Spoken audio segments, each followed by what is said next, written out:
मध्य प्रदेश में किस तरीके से सरकारी योजनाओं का लाभ जनता तक पहुंचाने का काम किया जा रहा है। जिस तरीके से पूरे इस लॉकडाउन में, पूरे कोरोना काल में शिक्षा का एक बड़ा स्तर जो है इस तरीके से सवालों में आ चुका था कि आखिरकार छात्र छात्राओं को यहाँ पर शिक्षा कैसे दी जाएगी। एक बड़ा अहम सवाल था, लेकिन ऑनलाइन के माध्यम से लगातार अधिकारियों ने छात्रों तक शिक्षा को पहुंचाने का काम किया। लगातार जो है ऑनलाइन के माध्यम से पढ़ाई करने की जो है योजनाओं को लगातार जनता तक, मासूम बच्चों तक, छात्र छात्राओं तक पहुंचाने का काम किया गया। और आपको बता दें कि नेशन 24 न्यूज के मध्य प्रदेश और छत्तीसगढ़ के स्टेट हेड लतीफ अहमद सिद्दीकी ने खास बातचीत की हेमंत गहरवाल से, जो कि सर्व शिक्षा अभियान के जिला योजना समन्वयक हैं। उनसे खास बातचीत की, क्या कुछ कहा उन्होंने, आइए आपको सुनवाते हैं। नमस्कार दोस्तों, आज हम आपको ऐसी शख्सियत से मुलाकात कराएंगे कि ये जो हमारा कार्यक्रम है आमने सामने की खास खबर में अक्सर हम नेशन 24 न्यूज़ चैनल लगातार ऐसे मेहमानों से आपकी मुलाकात कराता है और उनसे जानने की भी कोशिश करता है कि किस विभाग द्वारा कितना अच्छा कार्य किया जा रहा है। आज इन्हीं पड़ताल को लेकर के हम शिक्षा विभाग अनूपपुर ज़िले पहुंचे हुए हैं और यहाँ भी जानने की कोशिश करेंगे कि शिक्षा विभाग द्वारा, अधिकारी द्वारा या जिला अधिकारी के द्वारा किस तरह से अपने ज़िले में इस काम को किया जा रहा है। सर, आपका नाम क्या है? मेरा नाम हेमंत खैरवाल है और मैं अनूपपुर ज़िले में सर्व शिक्षा अभियान में जिला परियोजना समन्वयक हूँ। सर, जिस तरह से लॉकडाउन और कोरोना के बाद जो स्थितियाँ अपने देश और ज़िले में हुई हैं, उसको लेकर के काफ़ी दिक्कतों लोगों को सामना तो करना पड़ा है। आज कहीं ना कहीं जो स्थितियाँ बच्चों के सामने हैं, तो उसको लेकर के किस तरह से आपके विभाग के द्वारा तैयारी की जा रही है? कोविड काल में जैसा कि शासन का निर्देश था, विभाग का निर्देश था, उस आधार पर हम लोग यथासंभव जिन बच्चों के परिवार के पास एंड्रॉयड मोबाइल था, एंड्रॉयड मोबाइल के माध्यम से हम लोग DGLEP करके व्हाट्सएप ग्रुप का निर्माण कराया। व्हाट्सएप ग्रुप के माध्यम से बच्चों को पाठ्य सामग्री पहुंचाया।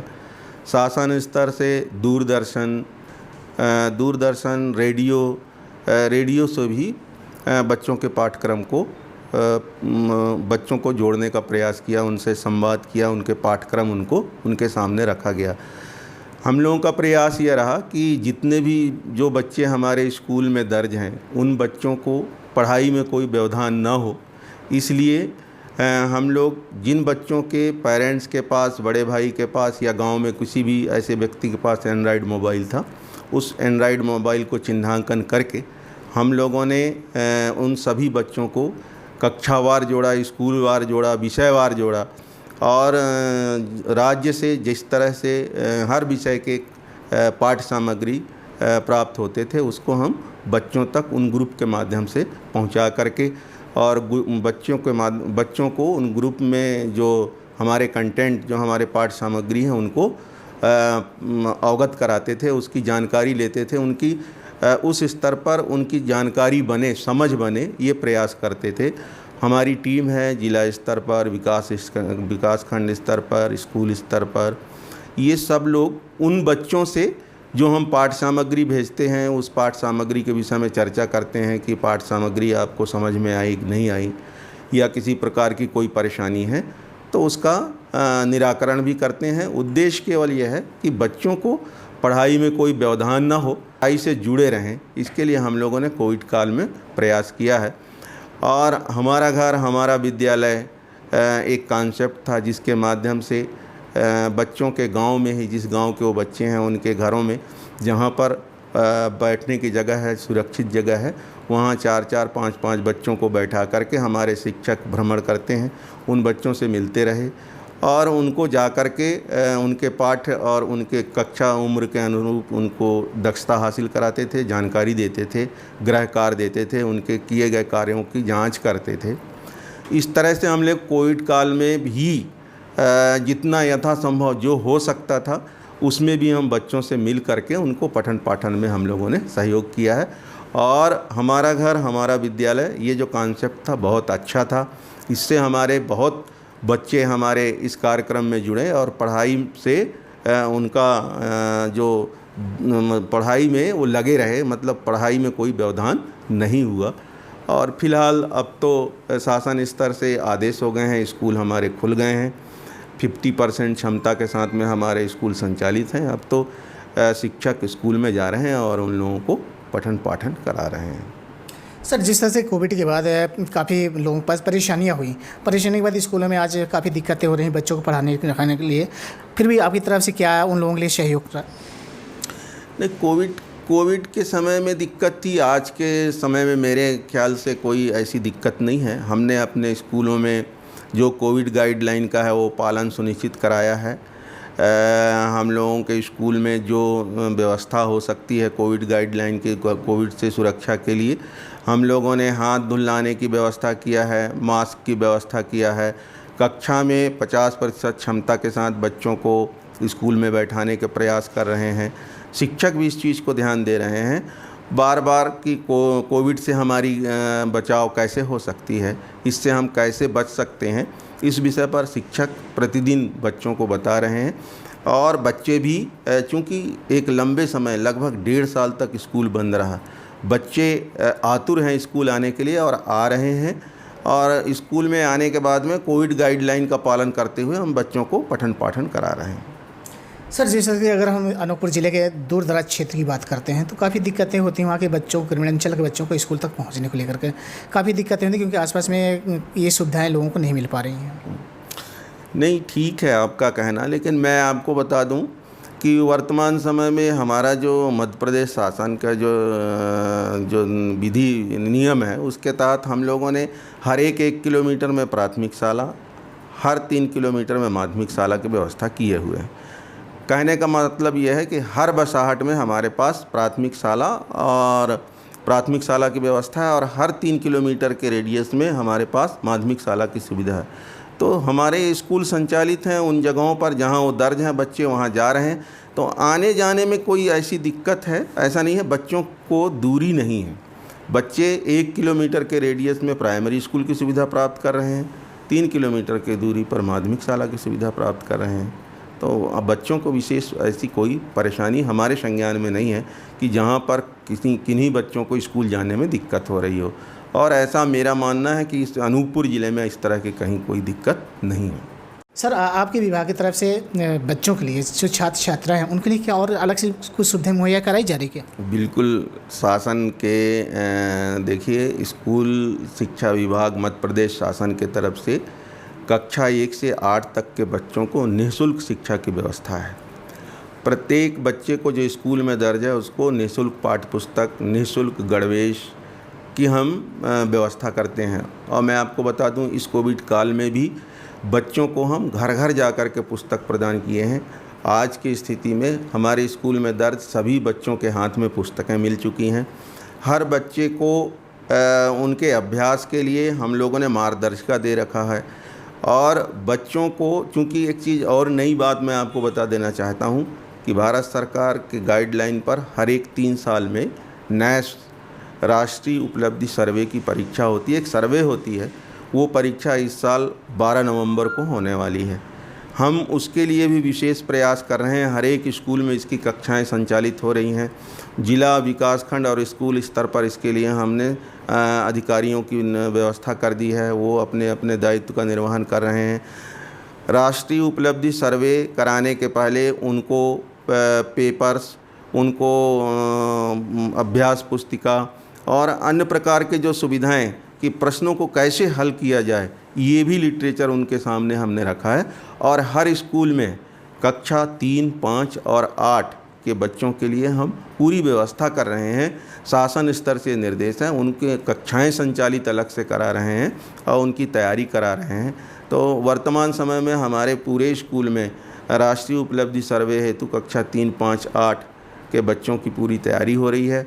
उसमें हमारे शिक्षक लगे हैं, जिम्मेवार लोगों की हमने ड्यूटी लगाई हुई है। आपको मैं बता दूं कि मध्य प्रदेश शासन के तरफ से ये कक्षा 1 से 8 तक पढ़ने वाले बच्चों को निःशुल्क गणवेश की प्रदाय योजना है।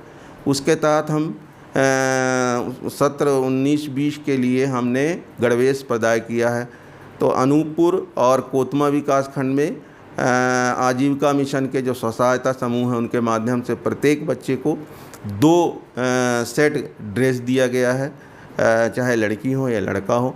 और चूँकि ज़िले के 2 विकास खंड पुष्पराजगढ़ और जतहरी में इसमें स्व सहायता समूह इतना सक्षम नहीं थे, तो उन लोगों को हमने सीधे उनके पेरेंट्स के या बच्चे के जो खाते हैं उनके राशि में प्रत्येक बच्चे के मान से 600 रुपये 2 ड्रेस हेतु हम उनको उपलब्ध कराए हुए हैं। और ये हर साल हर सत्र में बच्चों को, प्रत्येक स्कूल जाने वाले बच्चे को हम गणवेश के लिए राशि प्रदान करते हैं।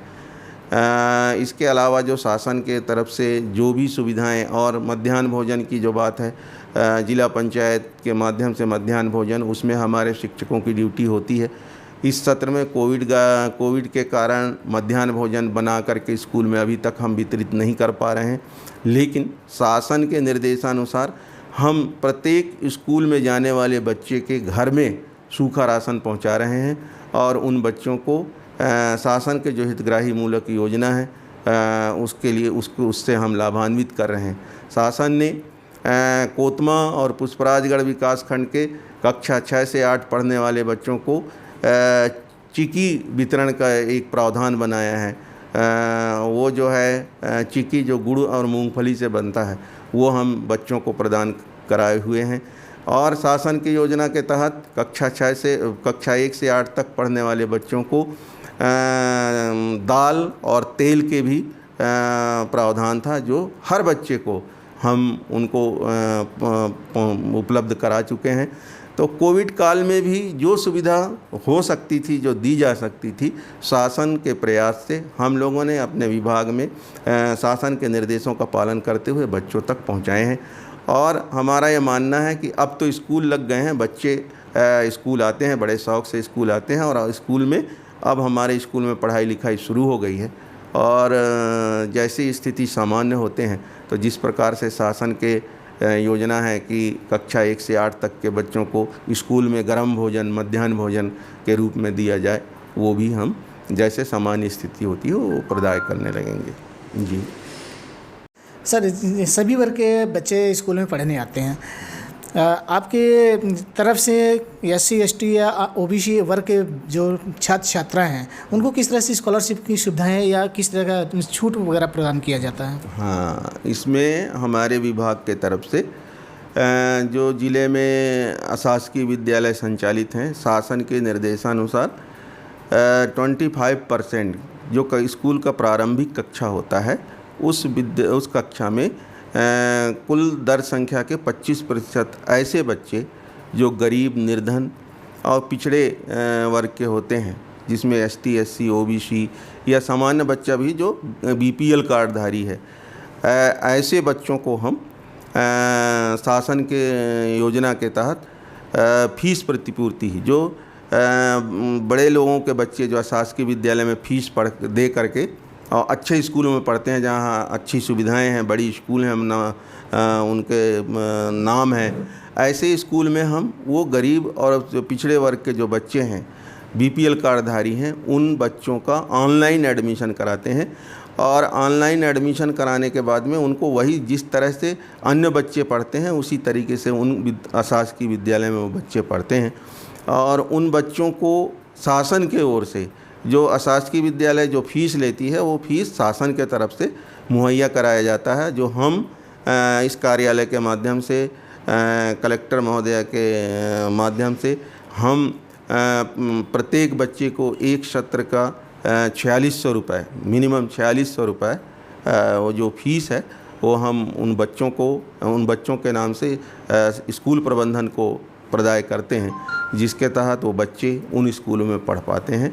और इससे भी हमारे लगभग 175 विद्यालय में कम से कम 2000 बच्चे अध्ययनरत हैं, जिनको हम ये लाभ प्रदान कर रहे हैं। ये थे हमारे साथ हेमंत खैरवाल जी, जो डिस्ट्रिक्ट प्रोजेक्ट कोऑर्डिनेटर हैं। अभी इनसे हमारी जो बात हो रही थी, ऐसे ही नेशन 24 न्यूज़ चैनल लगातार ऐसी शख्सियत से मुलाकात कराता रहेगा। तब तक के लिए मुझे इजाज़त दीजिए। अगले कड़ी में हम फिर किसी ऐसे शख्स के साथ आपको दिखाएंगे और रूबरू कराएंगे। तब तक के लिए मुझे इजाज़त दीजिए।